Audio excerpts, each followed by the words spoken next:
Coach, what's special about the USC-UCLA rivalry, and how does it affect weekly and after practice?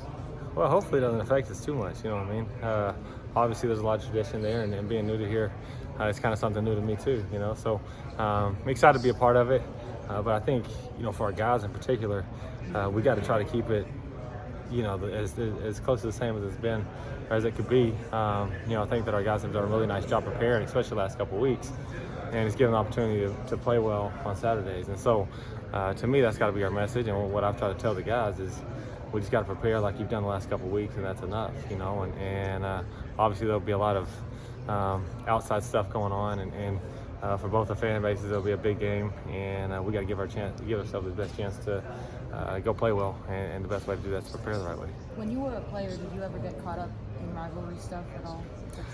Not really. I think part of it is, especially at Texas Tech, but in the Big 12, rivalries are kind of messed up. You know, it's hard to say who's a rival to who, and you know, probably Texas Tech people would say that A&M's the rival, but A&M would say Texas is the rival. Texas would probably say OU's the rival, and you can make the argument that OU would say Oklahoma State's the rival. So you kind of got a twisted little rivalry deal set up in there. But you know, for us, I mean, at Texas Tech, I think the team that your fans dislike the most is probably Texas A&M. But again, we tried our best just to prepare the right way, and you know, I was fortunate enough to beat those guys every time. So I like that rivalry. But you know, again, I think the key is just to try to prepare the best that you can the same way. And like I said, when you play, there's obviously going to be a lot of emotion, and it should be a great atmosphere when two big rivals play.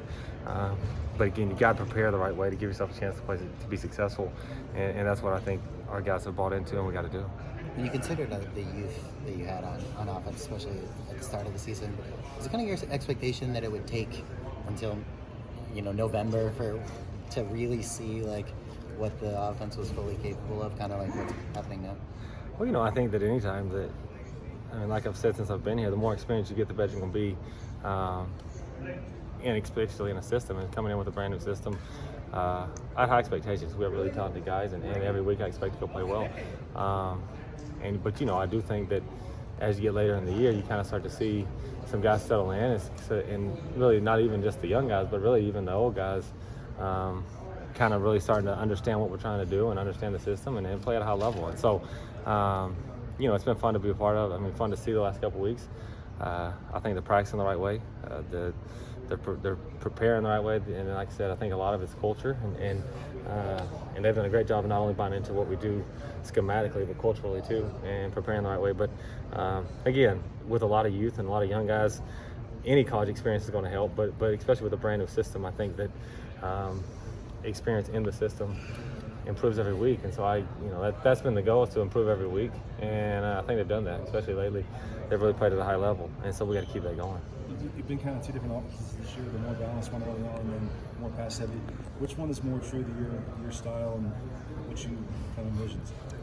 I love to throw the ball, but you know, I think that with the team we have, and really any time, I do like to run the football, and I think you got to run the football to win games. You know, I think that lately the heavier pass has probably been more due to personnel issues than necessarily what I'd like to do.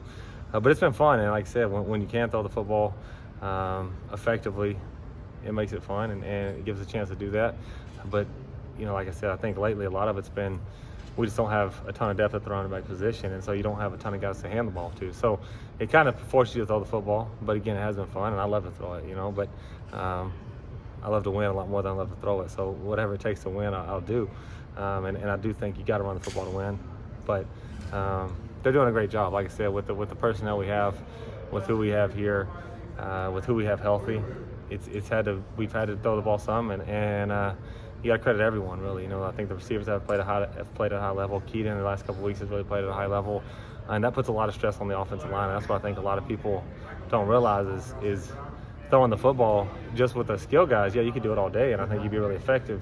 But that just puts a lot of stress and a lot of pressure on that O-line to perform well.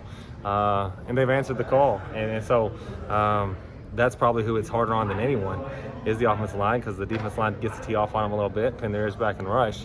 And they've protected really well. And, you know, last week we took quite a few shots.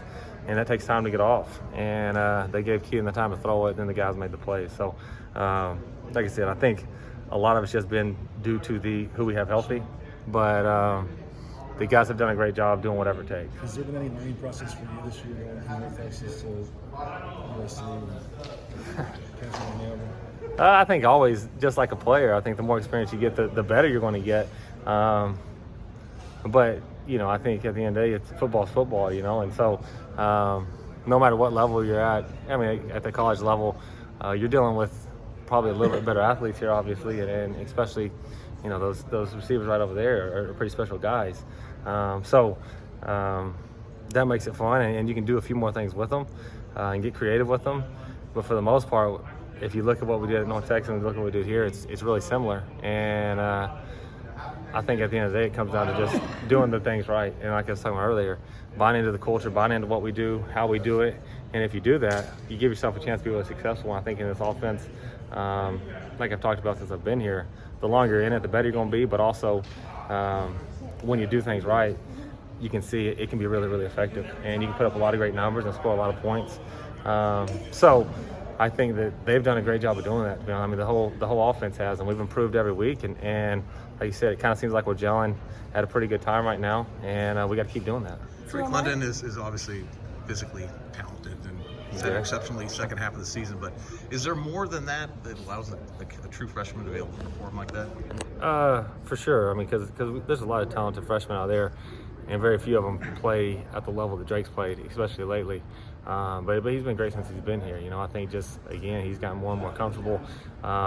He has a skill set I've never seen. He's as good as I've ever been around. But really what I think allows him to be successful as early as he's been successful is his mentality, And the great thing about Drake is he wants to be coached hard. And if he comes off to the sideline and you get on him, he gets pissed off, not because you got onto him, but because he feels like he didn't do something exactly right. And that's the kind of guy you want. And that's why he's been successful. It's not, obviously his talent is exceptionally high.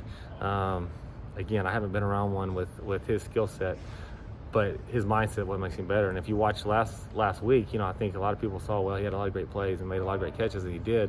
But if you watch a couple of the blocks he has, that's probably been more impressive than for a basketball guy that a lot of times you think, oh, he's probably not a real physical guy or something. When he's a freshman, he's young, and he wants to go put his face on him. There's even times where he'll say, Coach, call that one play where I can go block that guy. Because that's just his mindset, and I think that's allowed him to be successful more than his talent. And obviously, his talent plays a huge role in it. But there's a lot of talented freshmen that don't play at his level because they don't have the same mindset and the same mentality that Drake has. And I think that separated him as a freshman, and it's going to continue to separate him the longer he plays. Thanks, Graham.